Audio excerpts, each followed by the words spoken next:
Amazon Prime, Uber Eats, and most food service delivery apps all went mainstream in Canada around the same time. And around this time, Canada's temporary foreign worker program doubled. Is this truly a coincidence?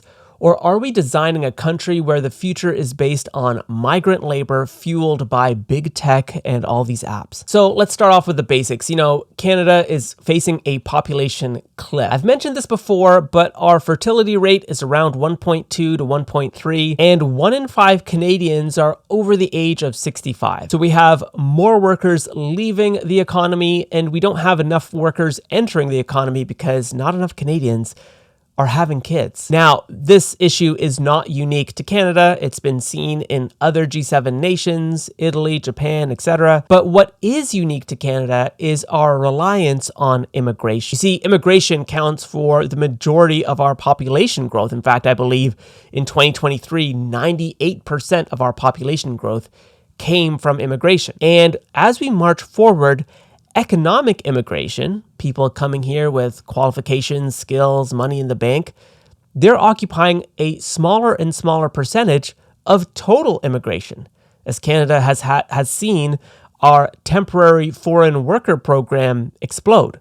People coming here to fill a specific labor shortage, in theory, to stay here temporarily and then go back to their home country where they can then apply for permanent residency and citizenship somewhere else or back to Canada. But you see, Canada did something different. Not only did we have a temporary foreign worker program, we also created pathways to permanent residency. And this is especially true for international students. They come here, they get an international work permit, they work for a specified number of years, and that lends itself to the idea of permanent residency. It actually can be used for a pathway to, which is why so many international students, specifically from India, look to Canada as kind of like the gold standard, the way out of poverty and despair, with an actual pathway to PR and citizenship. And so our temporary foreign worker program explodes. But before I get into that, what's facilitating all of this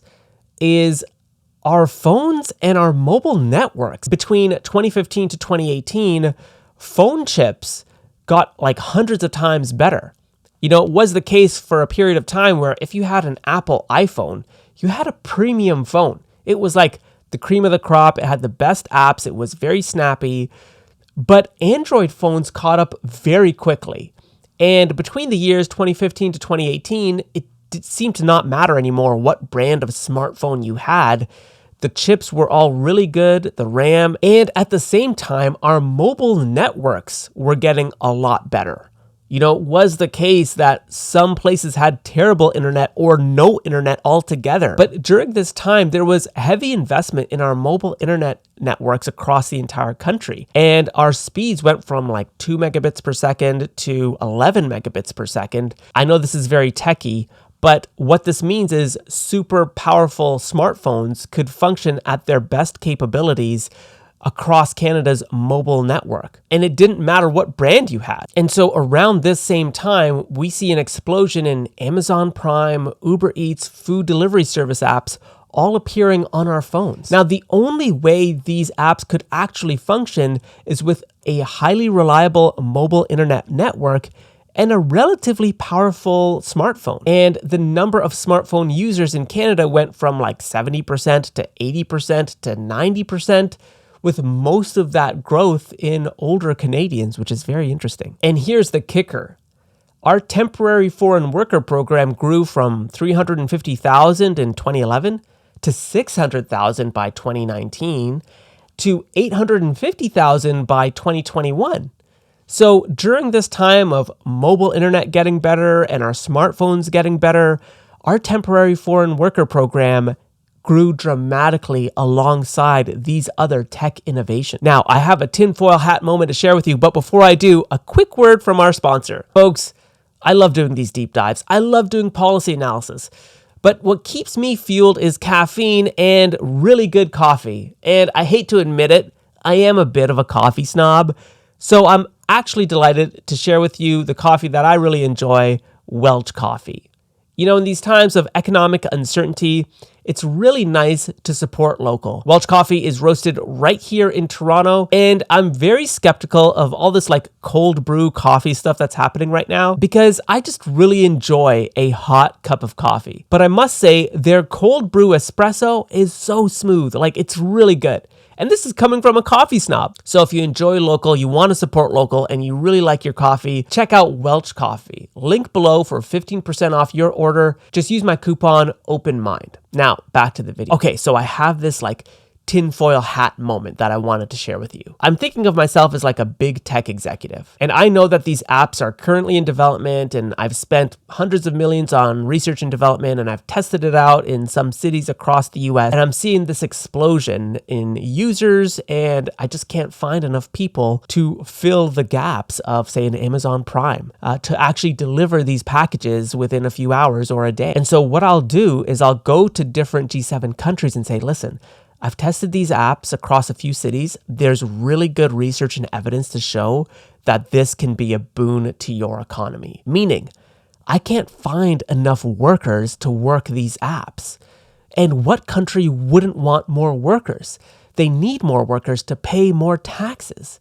So in order for this to work on a national scale, I need you to invest in mobile internet networks. I need to make sure that your networks are super reliable for the average consumer. What I need also is some type of pipeline of workers who can come to your country and immediately will get them signed up for Uber or Amazon Prime or food service delivery apps, because we need workers to fill that gap of demand. Demand is going to be super high for Prime, for on-demand food delivery, etc., but we need workers to do it. So I need you, country, to develop pipelines of workers from the global south who will come to your country and work these apps. Now, I know Canada, you've got a very strong immigration policy, but I also know you've got a population cliff. So I need you to increase the number of temporary foreign workers that can bypass your immigration scheme that you have just to fill these gaps. And what I can promise you is you will see hundreds of thousands of new labor in your country on an annual basis. Makes sense, right? Okay, tinfoil hat moment off. I just want to share that with you because the research seems to suggest that all of these happened in lockstep with each other.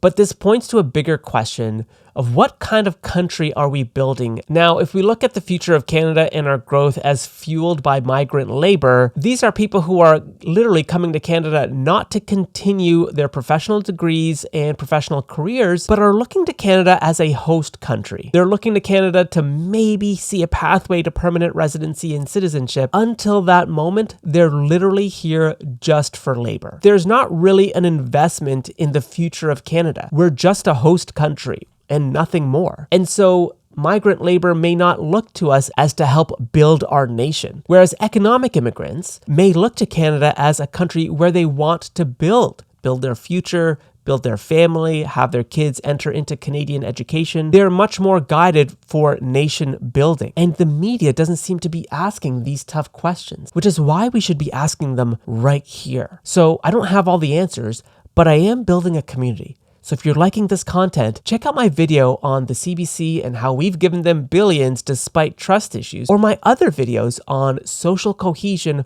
for new immigrants, or my recent video about how this one province in India accounts for the majority of Indian international students. Having tough conversations is very important, and this is where we should have them. Thanks again. I'll catch you in the next one.